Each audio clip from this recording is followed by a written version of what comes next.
Well, by now you've probably heard we have a new 400,000 square foot furniture store, and maybe you've heard we have a $6 billion square moving in next door. And those are just two examples of what seems like a development boom in the central corridor of St. Louis, from hospitals to higher ed, from apartments to the arch grounds. But is this boom leaving some behind?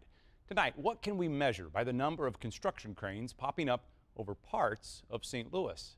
Stay tuned. Stay Tuned brings together local experts, journalists, civic leaders, and regular people to have tough conversations for a stronger St. Louis. Add your voice to our conversation, and you're at the table as we stay on top of current events and go deeper, bringing more light and less heat to the issues that matter. From the 9 network of public media in Grand Center, this is Stay Tuned.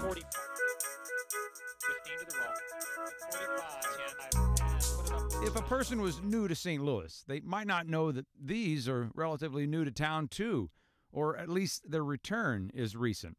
The central corridor of STL looks to be in a construction boom. Many of the new high-rises are thanks to healthcare. Hospitals and universities are expanding and even relocating to the city's Central West End, a neighborhood named one of the 10 best in the country just last October by the American Planning Association. The uptick isn't confined to the CWE. It stretches from downtown to Clayton. The arch grounds are undergoing a redevelopment, and there are plans for a possible new stadium. Grand Center's resurgence continues, and IKEA just opened for business. A decade or more in the making, the Cortex district now seems like an overnight success, with a new look and new companies calling it home. And some would say the momentum carries over to the Del Mar Loop, where trolley construction is on track to connect the neighborhood to Forest Park. And it's not just businesses that are building. While as a region we have long been concerned with a population decline, the Central Corridor zip codes have increased by 60,000 people, or 10%, from 2000 to 2010. And that means new residential high-rises are going up, along with a whole new place to buy food.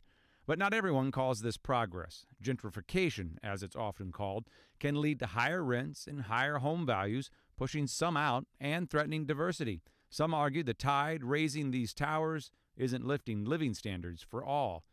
Despite its national ranking as a great street, Del Mar still serves as a divide. And even with all this activity, in a recent survey, St. Louis still ranked 490th out of 515 cities when it comes to growth and the economy.